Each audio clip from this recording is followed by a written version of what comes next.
Dragon Ball fans, welcome back to G-Fighterz, GameCast definitive destination for all things Dragon Ball. This is episode 13. I'm your host, Sully, and I'm joined by my regular co-host in Mark. How are you today, Mark? It's good to have you back, man. Yeah, it's been a while.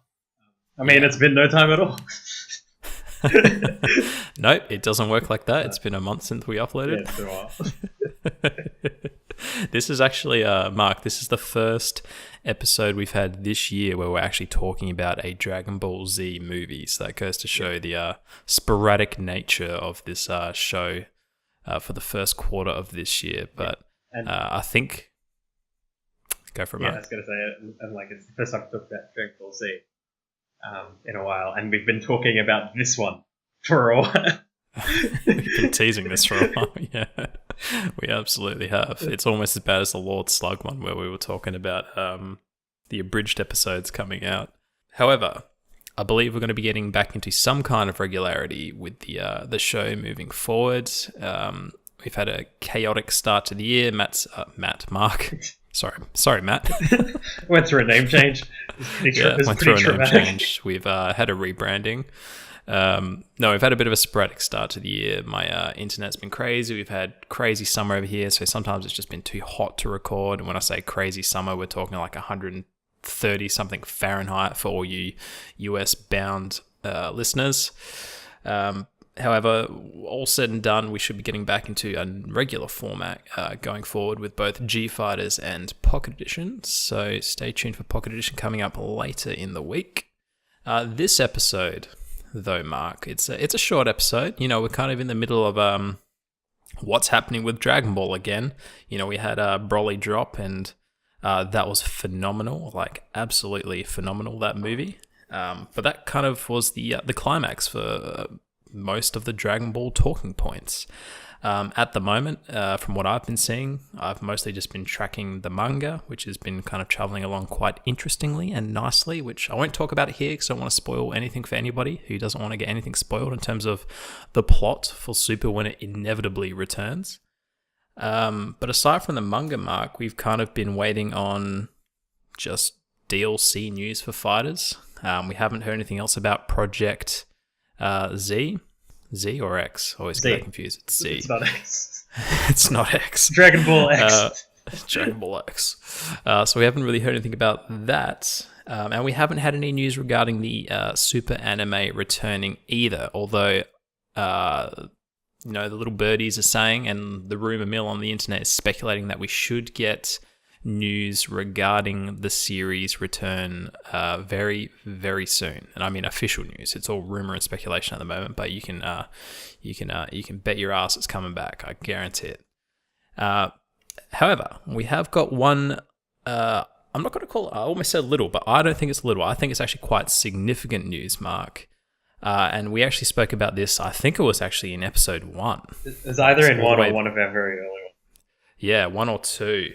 Where we were discussing the remaster, and I use that term very loosely, the remaster situation and the crazy amount of box sets we've had for Western parts of the world with the English dubs and other dubs for Dragon Ball Z and Dragon Ball GT, and the shortcomings of all these different box sets and why.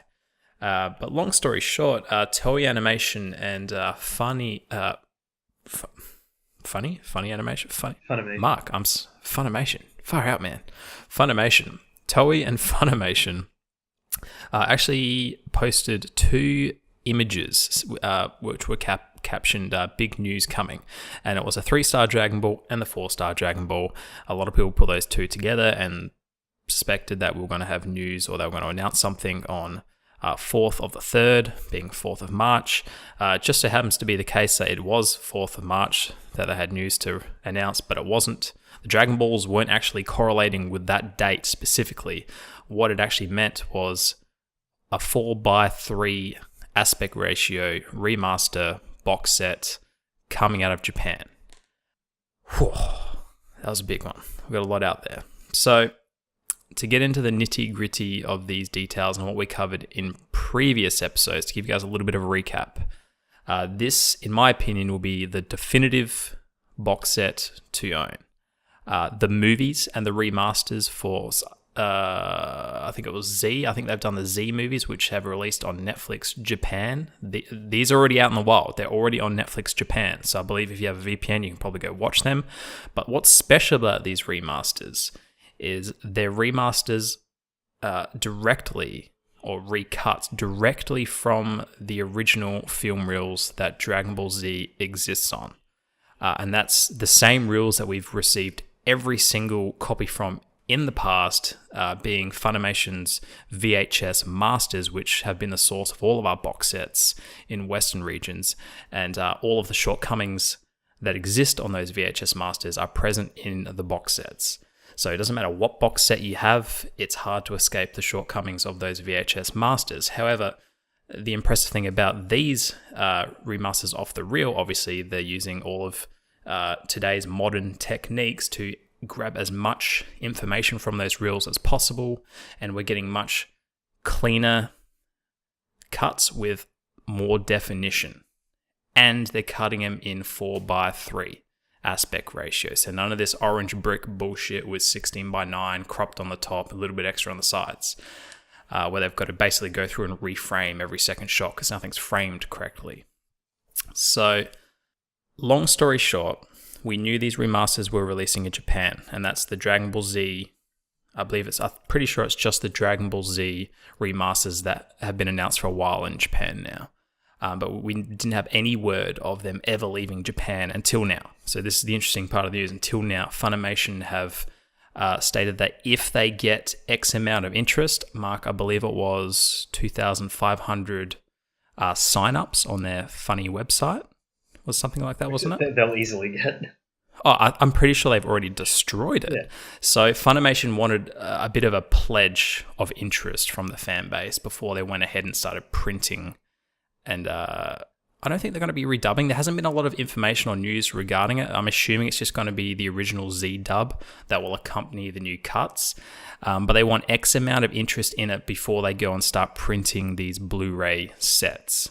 So if you live in the US, absolutely head on over, and I'll put it down in the description box, head over to the Funny website and just pledge your interest. Unfortunately, Mark, we can't do it here because it's not available in our region, which is shit. So I don't know, we might actually have to end up importing them from overseas.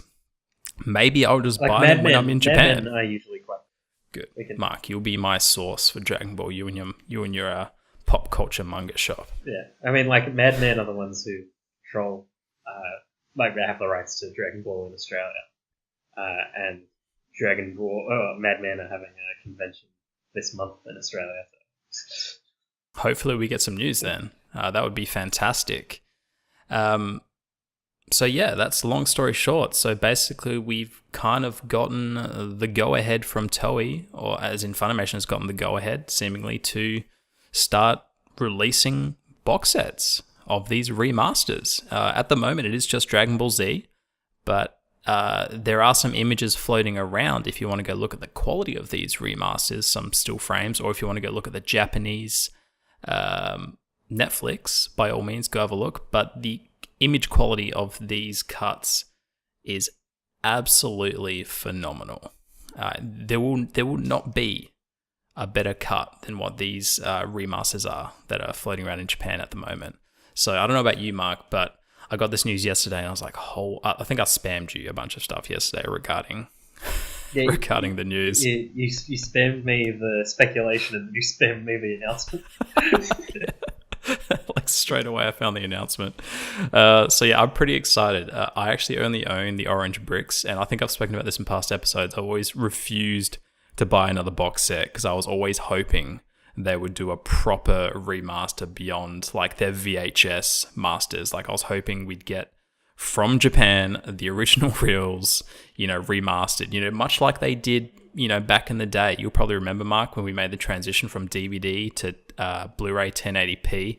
A lot of people were revisiting the reels for these older movies from like the 80s and 90s and remastering to 1080p for Blu-ray, and all the resolution is still present in these reels. So the remasters, they're legitimate. Like they're not like upscaling it or anything like that.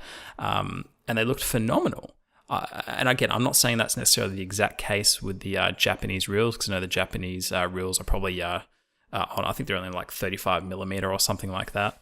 So that the same resolution may not be present, but because they're going into the direct source material and grabbing that and cleaning it up, there's a lot more opportunity to get a far superior image. So I'm absolutely pumped to upgrade my box set. And I don't know, Mark, maybe I'll just, when I'm in Japan in May, I'll just buy them when I'm over there. You sign up for Netflix. You would be able to sign into your old Netflix there. Yeah, because it works internationally. I've done it. Yeah, that would be good. Maybe I'll just watch some over there. Just go over there to watch Dragon Ball Z. My girlfriend would not be surprised. I did that with Full Metal. Yeah, I believe it. I believe it. Sick in bed. That's all I could do. Nice, wise. Mark, what's your thoughts on all of this, though? Just gush away like me, Mark. It's time. Well, when was the last time we got it? It was just a general re-release on Blu-ray, and that wasn't anything special for Dragon Ball Z. And we had Kai for home releases, but they would, like you said, they're just the version we're all familiar with. Yeah, it's nothing too special. It's funny, isn't it? Because even the Blu-rays, they just ran harsher filters over them to remove all the grain, and they upscaled it, and they're like, "Here you go, here's a remaster," but it not really. Yeah, it looked cleaner, but it didn't look like the original source material because it was too clean, and everything had been washed over. The thing, I've got the Blu-ray on this, and I loved it mainly because you could swap the backing audio track.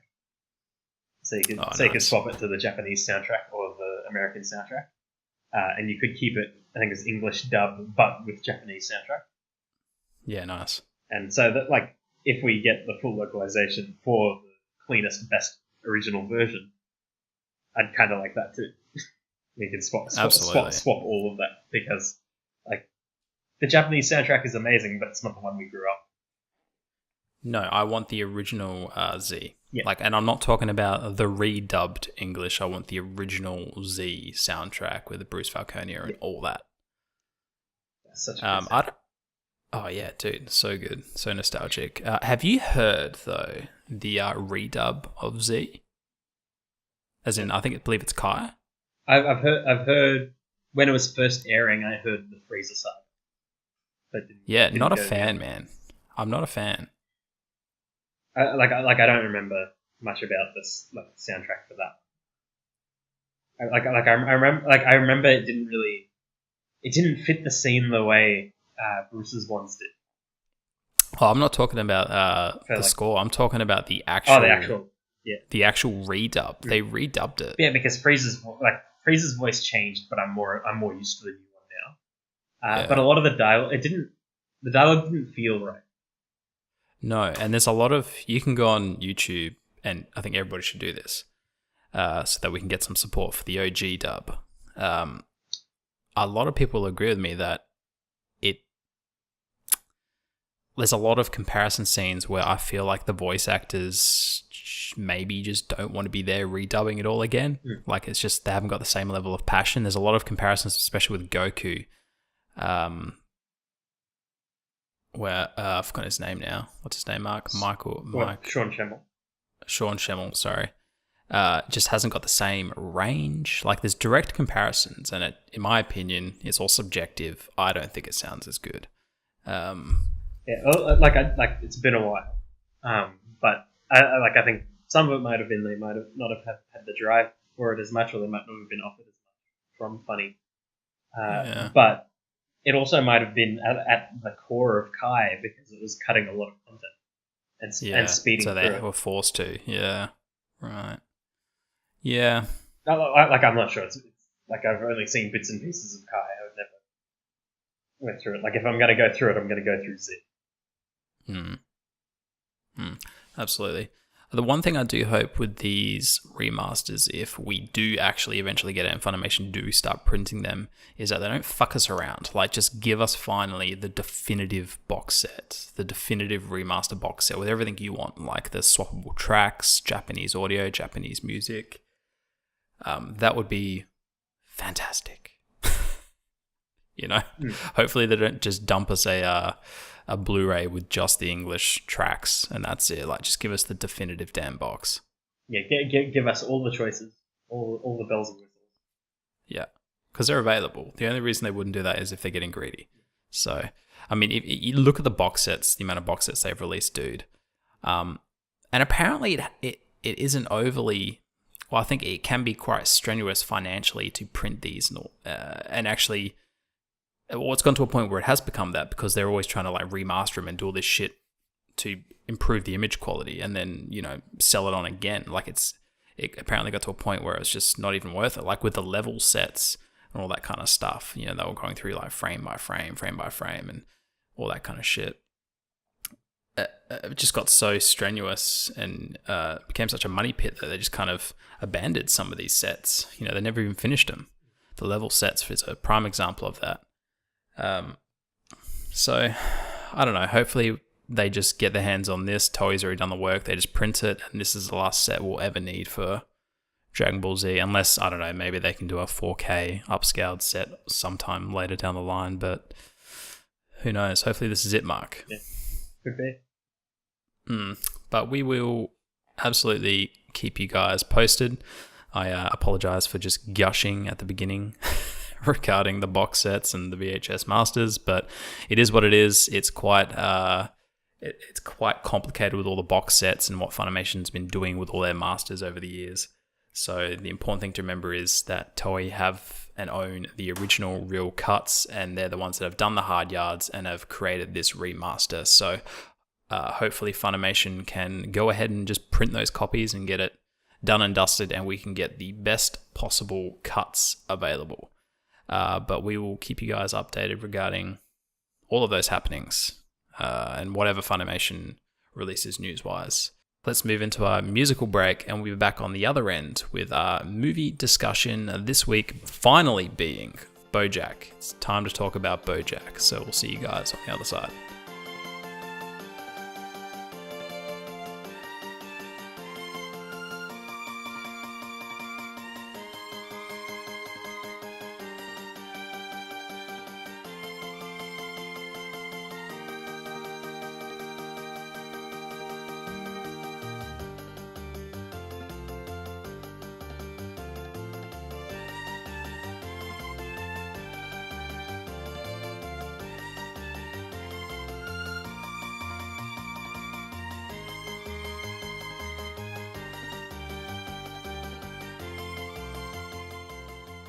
Welcome back, Dragon Ball fans, to our BoJack segment of episode 13. This movie has been long awaited. Mark, I don't know about you, but I quite enjoyed this one, and it's always been a long-time favorite of mine. What about you? Yeah, I imagine it's very, very fresh in your memory.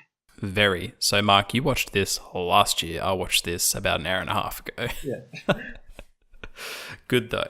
Good. So to give you guys kind of some brief summary information of the movie, it was first released in Japan in 1993.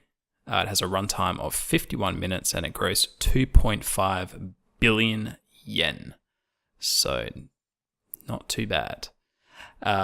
We received the funny dub, English dub, on August 17th, 2004, which just so happens to be Mark's birthday. Congratulations, Mark. Yeah. Well, like I wasn't born in 2004, but August 17th, yeah. Close enough. I was 10. Almost old enough to be watching Dragon Ball. Pretty sure I was watching it. Oh, yeah, so was I, dude. I was watching it like 5.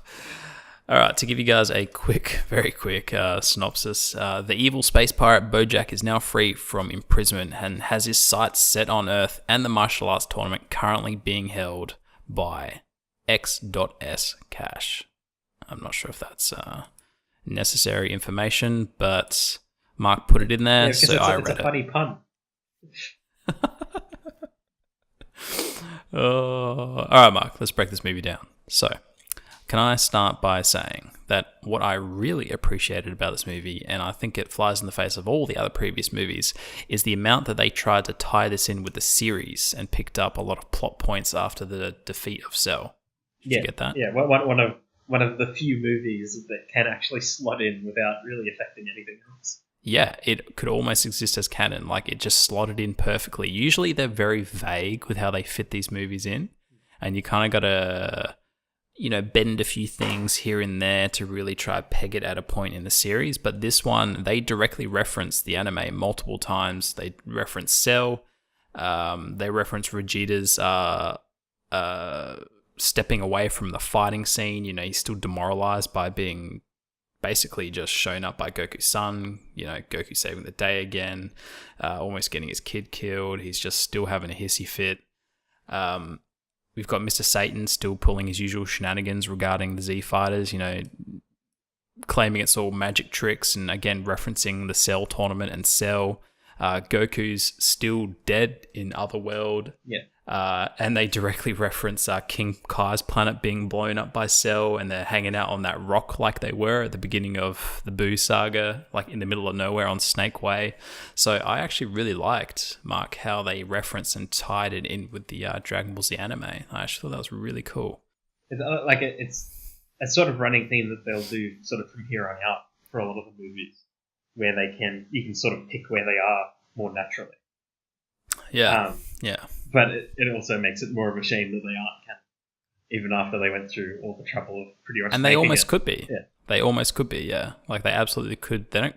To my knowledge, this movie didn't contradict anything. Like, it could totally just fit in. Because it's not like that Trunks. Like, it's in that sort of one little spot of post Cell, but before Trunks goes back. Yeah. Yep. Definitely. And Trunks is as powerful as he should be at that point. And yeah. things like that. And it was also good to see Gohan one last time be his teen badass. Be cool and wearing Goku's gear. Yeah. Yeah. So, I don't want to break anyone's heart, but you don't really see it beyond this movie. To the best of my knowledge, I don't think you really see it again. So, which is unfortunate, because he's pretty cool when he goes Super Saiyan 2, and he had a very reminiscent scene towards the end where he was just chopping people in half with his legs. So cool. But Mark, what did you think of this story and plot? To me, it felt pretty easygoing, but at the same time, just kind of naturally progressed through the steps. Like a lot of it was just set up. Yeah, it's like the tournament was just... The tournament was a fun way to start it, and then we just transitioned really low-key and easily into, hey, the bad guys are here. So I did appreciate that about it. What I didn't really quite grasp or understand, and maybe you can fix this up for me, Mark, was what the fuck were the bad guys even doing there, Bojack and his henchmen? I don't know.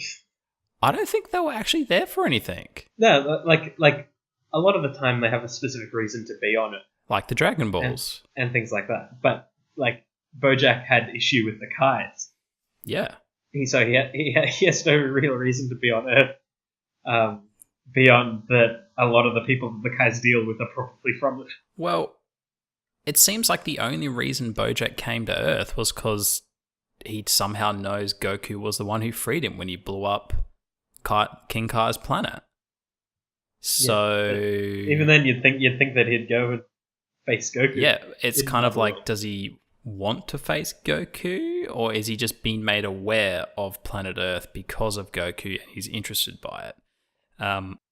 But like, in general, they didn't really talk much about Bojack, his group, or his motivation. So that's where I think, this movie got incredibly lazy in terms of its, like, backstory and storytelling. Let's be honest, this movie just felt like, let's just have a bit of fun. Like, that's it. Like, they didn't want to fuck around. It was just like, let's just give Gohan another opportunity to do his Cell Games thing, because that was incredibly popular. And that's it. And I'm not saying it wasn't fun, because it was a lot of fun. There's a lot of cool scenes in it. But yeah, in terms of motivations for these enemies, yeah, it seems pretty paper thin. The only small thing I could glean was that Bojack is intrigued by challenge. There's a few times in the movie where he sees Gohan perk up and he's like, this might actually be interesting, or a challenge. So he seems very curious and he likes a challenge. So maybe he came to Earth because, somebody with the power to like destroy Akai's planet. Maybe there's other powerful warriors there and he just wants to conquer it type deal. So that's the only thing I could kind of glean. But yeah, let us know down below in the comments if you have any more information to share. Perhaps Mark and I have completely missed something or there's other material regarding the movie floating around. But yeah, what were your thoughts, Mark, overall for the story? I think it was all set up. Similar to the new Broly movie, but to a much lesser extent, where it's all set up for a fight. And that's what it was. Like the tournament, while fun, was pretty much sort of like, okay, we're going to knock out Tien, we're going to knock out Yamcha, we're going to knock out these guys just so we can have this. We're going to have this no-name guy because he's going to die. It's like that. Like it's just setting it up for a climax. Yeah. It's just like picking and choosing. Whereas like some of them have a bit more of a narrative flow. This one's sort of like checking the boxes. Yeah, this was very much a checking the boxes Dragon Ball Z movie affair. So not a lot of effort put into this one, just an excuse to throw some punches and blow some shit up, pretty much. Sometimes that's all you want, but if lucky for Dragon Ball, it is true. Yeah, exactly. I mean, I think the comparisons between these movies and other movies is some of these ones which do just check the boxes off. It kind of just feels like maybe like some kind of special that you might just get. That's some kind of bonus thing rather than an actual movie. Because there is so little plot and there is so little new about it. There's definitely a difference between, the two types of movies you get from Dragon Ball Z. So, and it's definitely is just a tick and flick type affair. Still fun though. Still fun. Still some cool scenes. But Mark, let's move on to the action and the bread and butter of the fights. What kind of captured you initially with this movie? Yeah. Well, it has been some time since I've watched it now. I do remember, because Trunks is pretty much one of my favorite Dragon Ball characters. I remember like waiting for his fight and remembering that it was a cool fight with his sort of one-on-one battle, because he was fighting a guy that had a sword, but he did not have a sword. They had a full-on Naruto moment where they were running on the water with their arms behind him. I was like, what is happening? Yeah. And then you sort of got to see Trunks in a much more sort of vicious he was role. Jacked as fuck too. Because he decimates that guy. I'm starting to wonder if they... But the annoying thing... I'm starting to wonder if they should just rename these Dragon Ball Z movies just to One Punch Man Volume 1, 2, 3, and 4, and 5, and so on and so forth, because the amount of times you see enemies just get one-punched is incredible. Yeah. But at least this time it wasn't the main villain. He did, though. But in that instance of Trunks. That instance, alright, I'll give you that. And Bojack had a bit of fight before he had a one-punch. You know what the Trunks scene with that guy was like, and I actually really liked that enemy as well. I thought he was really cool before he transformed into that weird Jack dude where he ripped his shirt. That fight with that henchman reminded me of the same fight he had earlier in the movie with Tien, where it was kind of like even for a while, and Tien and Trunks were just sparring, let's make it a good show, and then he went Super Saiyan and he just obliterated in a second. Yeah, it's pretty much how it goes. But I was going to say that I love Trunks and everything like that, but he's so much more useful without a sword. Yeah. Because he does get a sword in this, and the second he does, he starts losing. Yeah. You know what I find interesting as well is that Vegeta actually brought the sword for him. Yeah. His baby boy. It's a lot of care factor for Vegeta. Yeah. No, it's good. Not only did he sense something was wrong, brought his boy's son. Yeah, absolutely. And then made the fight immensely harder for Trunks because he can't fight with a sword. Yeah. Do you have any other takeaway moments, Mark? The whole sort of group sequence against Bojack. Yeah, that was cool. Yamcha getting mauled. That was good. Cool, Yamcha. Yeah. One scene that I actually really, really, really, really liked was the initial encounter between Krillin and the blue girl with the orange hair. Yeah. And she just goes full witchy crazy and just destroys Krillin. Poor Krillin. I thought that was really cool. And I think probably my takeaway scene that I thought was really awesome was probably the scene where Gohan was walking through all those control strings, where he'd gone Super Saiyan 2 again, where he's just slowly walking, one kicking everything. Like, I know that's the easy scene to pick, but... Yeah, but it's like breaking apart. Yeah, but that was pretty badass. And like, you kind of couldn't see what was happening to the strings, and then he just kind of flex up a bit, and you see all the strings just stretched around him, and he just blows them off like no worries. That was really cool. It's like one thing out of like continuity, having said that, it fits in very nicely. Like, man, Goku does not care about rules. Oh yeah, right. He just teleports back into the living world for a split second, gets a punch off, and boogs out again. Yeah, and you're like, you can do that, Goku? Well, the interesting thing is, right, I think he broke rules, but when he comes back in the Boo saga, he's still dead. He's just got permission to be on Earth. Yeah. So like, in theory, if he just went against it, he could just come out. If he went rogue and defied the rules, he could seemingly do whatever he wanted if he was the most powerful and nobody could stop him. Maybe. Yeah, because it sounds like there's just a door that he can walk through. What's the instant transmission door? Yeah. But so it's there's no actual like sort of realm of existence. Yeah. It's just like it's a physical. It's like a physical. Yeah. I think so. Like, from my understanding, the only thing stopping you from getting away from Otherworld is means of transportation, right? Like, you just die and your spirit or body ends up there, and then it's like you're effectively stranded there because they haven't got like starships just going, that you can just jump on board and be a stowaway on. You know what I mean? Like, so I guess the only way off is instant transmission. That's an interesting one. I don't know. I would actually that would be fun to dig into a little bit more, actually, if there is a way to get out of Otherworld other than instant transmission if you wanted to leave against the higher power's will. So, yeah.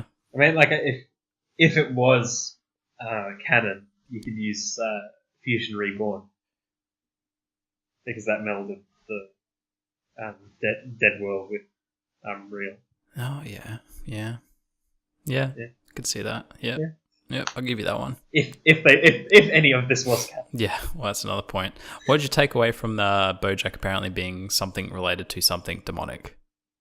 It's not really showing it beyond him being a different color. Yeah, I know. Most aliens are. Yeah, I know. Like, Piccolo's green. I guess we were calling him a demon once before. Maybe they're just all misunderstood. Yeah, it's like in a Earth where we've got dinosaurs and animal people. We immediately think demon when we see a green man. Yeah, pretty much. Oh, dude. That's one of the things that I've always found strange about Dragon Ball. That it's like, you're in a universe where you know aliens exist.